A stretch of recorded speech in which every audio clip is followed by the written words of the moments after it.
Bismillahirrahmanirrahim. Assalamualaikum dan salam sejahtera kepada Ustaz Irzali. Nama saya Muhammad Hafifi Akmal bin Fazli. Nombor ID 012-20009-2093. Saya daripada kumpulan 19. Jadi pada hari ini saya akan membentangkan tajuk kajian kami, iaitu persepsi pelajar MSU terhadap gangguan seksual di Malaysia dalam kalangan pelajar universiti. Jadi objektif kajian kami ialah yang pertama, mengenal pasti persepsi pelajar MSU terhadap gangguan seksual. Yang kedua ialah mengenal pasti faktor gangguan seksual dalam kalangan pelajar universiti di Malaysia. Jadi ini adalah poster kami. Alright. Seterusnya saya akan membentangkan tentang abstrak kajian kami ini. Hari demi hari, kes jenayah seksual semakin berleluasa di negara kita, Malaysia, terutamanya dalam kalangan pelajar universiti dan pejabat awam. Antara punca berlakunya jenayah seksual ini ialah disebabkan oleh pendedahan berleluasa kepada pornografi dan tiada maklumat awal berkenaan jenayah seksual sejak daripada kecil daripada ibu bapa dan orang dewasa, dan menyebabkan mereka tidak tahu bahawa ia adalah merupakan satu kesalahan yang besar daripada segi agama dan juga undang-undang negara. Jadi pendedahan yang tidak dikawal ini boleh menyebabkan berlakunya ketagihan pornografi, di mana yang boleh menjurus kepada berlakunya jenayah seksual kepada masyarakat.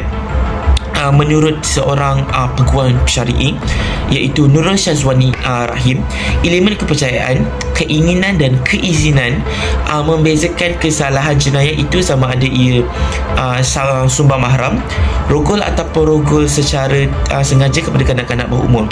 Jenayah seksual ini boleh berlaku terhadap mana-mana individu tanpa mengira peringkat umur, hubungan dan status individu yang melakukan jenayah ini.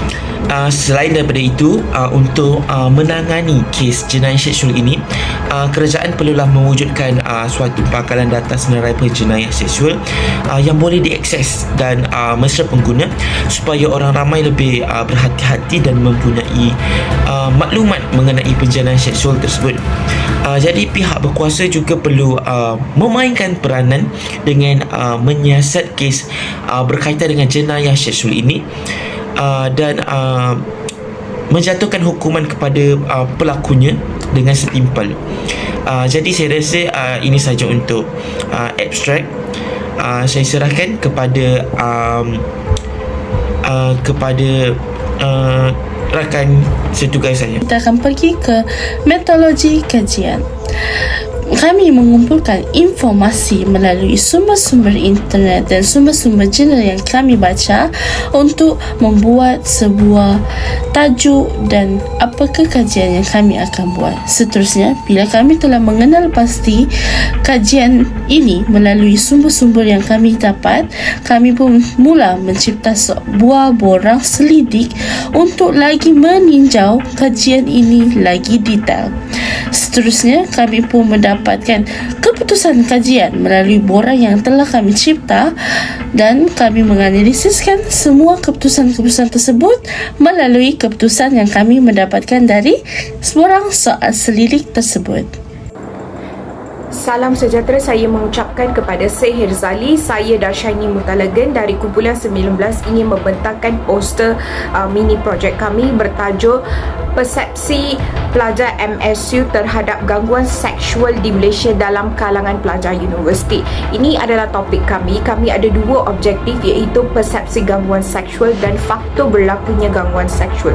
Dan hari ini saya akan membentangkan tentang persepsi gangguan seksual yang berlaku dalam kalangan pelajar universiti di Malaysia, dan saya akan membentangkan dapatan kajian daripada soal selidik kami yang telah kami lakukan sebelum ini. Kami telah mendapat 30 responden, dan dalam 30 responden itu, dapatan kajian itu adalah yang saya akan membentangkan hari ini.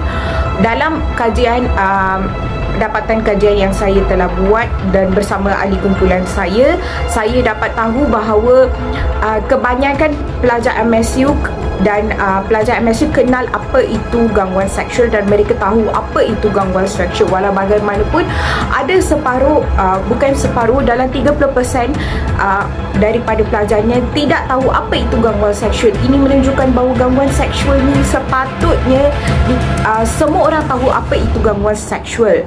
Dan seterusnya, mereka juga ada nyatakan di dalam soal selidik bahawa kebanyakan jantina yang melakukan gangguan seksual ini adalah oleh lelaki, dan ini adalah sangat satu perkara yang sangat sedih kerana generasi yang akan datang juga akan terikut pada apa yang dilakukan oleh generasi sekarang. Dan ramai yang mengatakan bahawa mereka berasa sangat marah dan tidak berpuas hati dan juga berasa sangat berat hati apabila mereka melalui gangguan seksual, dan mereka juga rasa marah terhadap orang ataupun jantina yang melakukan gangguan seksual. Walau bagaimanapun, mereka mengatakan bahawa bukan semua lelaki ataupun semua perempuan yang melakukan gangguan seksual. Ada sebahagian yang tidak melakukan gangguan seksual dan masih lagi mereka menghormat satu sama lain dan tidak melakukan perkara-perkara yang tidak sepatutnya. Gangguan seksual ini kebanyakan dalam kajian kami yang dapat ni, kebanyakan menyatakan bahawa gangguan fizikal dan juga visual yang telah dilakukan oleh orang lain ataupun orang yang tidak dikenali terhadap pelajar-pelajar MSU. Dan gangguan seksual ini berlaku di semua tempat. Dalam kajian soalan selidik kami tahu bahawa gangguan seksual ini berlaku di semua tempat dan mereka juga berasa sangat berat hati dan tidak berpuas hati. Kebanyakan orang juga mengatakan bahawa gangguan seksual ini mereka sendiri telah mengalami gangguan seksual, ataupun orang yang dikenali ataupun kawan-kawan ataupun orang yang sekelilingnya mereka nampak mereka mengalami gangguan seksual ini, dan ini juga akan membuat mereka tidak mental mereka tidak stabil dan mereka mengalami banyak stres ataupun depression yang tidak sepatutnya mereka mengalami pada masa kini. Seterusnya, mereka juga menyatakan bahawa gangguan seksual ini sepatutnya semakin kurang, tetapi dalam kajian kita dapat tahu bahawa ramai pelajar yang memberitahu bahawa gangguan seksual ini semakin meningkat dan tidak turun. Ini adalah satu benda yang sangat tidak apa kita kata tak boleh diterima, sebab ini adalah satu perkara yang tidak senonoh. Dan ada juga sebahagian mereka pelajar MSU yang mengatakan bahawa ada juga walaupun mereka melalui tekanan ataupun mereka melalui gangguan seksual, tapi keluarga dan kawan-kawannya mereka telah dapat ekspres perasaan mereka dan mereka juga dapat mereka dapat support daripada keluarga mereka untuk melalui gangguan seksual ini. So saya sebagai pelajar juga berharap kes gangguan seksual semakin menurun di Malaysia dan generasi yang akan datang dapat mengurangkan menjadi satu contoh dan dapat mengurangkan kes gangguan seksual. Itu sahaja daripada saya untuk pembentangan poster ini. Sekian, terima kasih. Selamat sejahtera, nama saya adalah Alicia Raminten. Saya daripada BTESA dan tajuk kami adalah gangguan seksual dalam kalangan pelajar. So saya akan membincangkan pasal faktor-faktor berlakunya gangguan seksual dalam kalangan pelajar. Soalan pertama kami adalah, adakah pelajar-pelajar kenal ataupun tahu apakah faktor gangguan seksual? Seramai 100%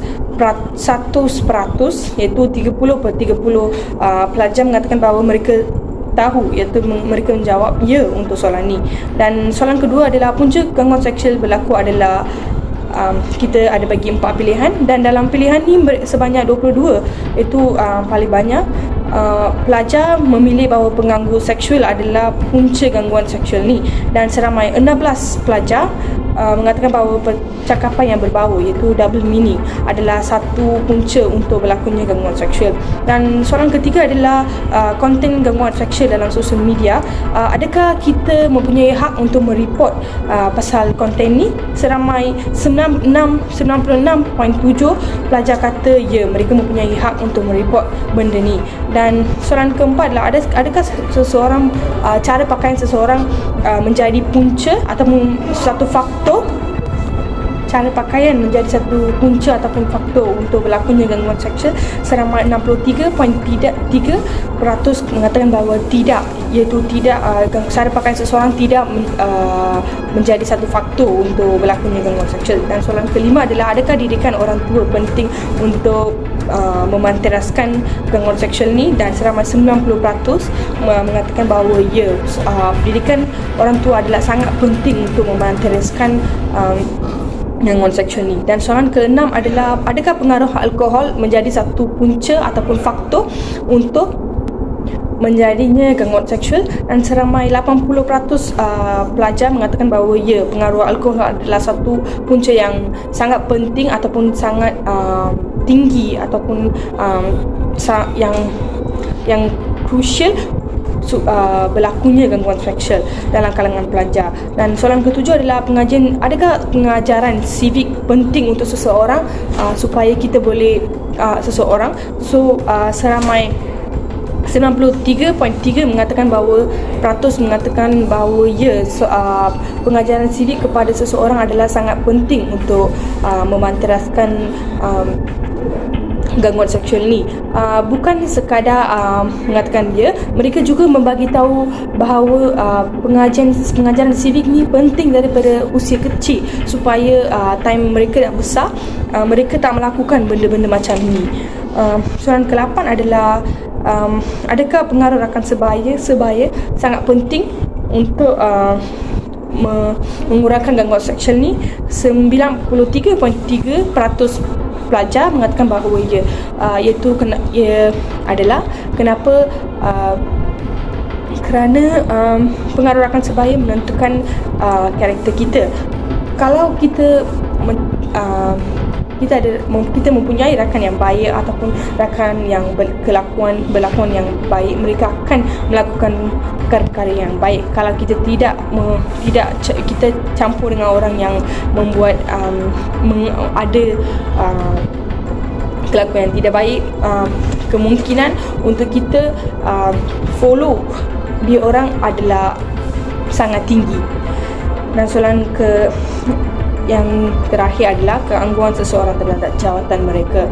So untuk soalan ni kita ada bagi satu situasi, iaitu seseorang baru-barunya seseorang ahli polis, iaitu menggunakan jawatan polis dia untuk melakukannya gangguan seksual ni. Dan adakah keangguan seseorang terhadap jawatannya jadi satu faktor ataupun satu punca untuk berlakunya gangguan seksual? Dan 66.7% pelajar mengatakan bahawa ya, gangguan seseorang terhadap jawatannya menjadi satu faktor untuk berlakunya gangguan seksual. So itu daripada saya untuk faktor-faktor berlakunya gangguan seksual. Terima kasih. Kesimpulan dari keputusan kajian ini ialah kami mendapati gangguan seksual masih lagi bermaharajalela berlaku di persekitaran kita tanpa kita sedar dan tidak sedari. Begitu juga melalui kajian tersebut kami mendapatkan beberapa cara untuk mengatasi masalah ini, iaitu masyarakat perlulah saling mengambil perhatian kepada orang sekeliling agar dapat mencipta sebuah persekitaran yang selamat. Dan juga masyarakat perlulah tumpukan ilmu moral, ilmu civic dalam diri mereka sejak dini lagi agar dapat mengetahui mana yang salah dan betul untuk dilakukan dalam kehidupan seharian. Begitu juga melalui kajian ini kami mendapatkan mangsa-mangsa yang pernah terjadinya gangguan seksual pada diri mereka. Mereka merasa putus harapan untuk dan tak tahu ingin lakukan apa seterusnya untuk kes yang terjadi pada diri mereka. Oleh itu, jika mengikuti cara-cara tersebut, mungkin kita dapat mengurangkan gangguan seksual di Malaysia.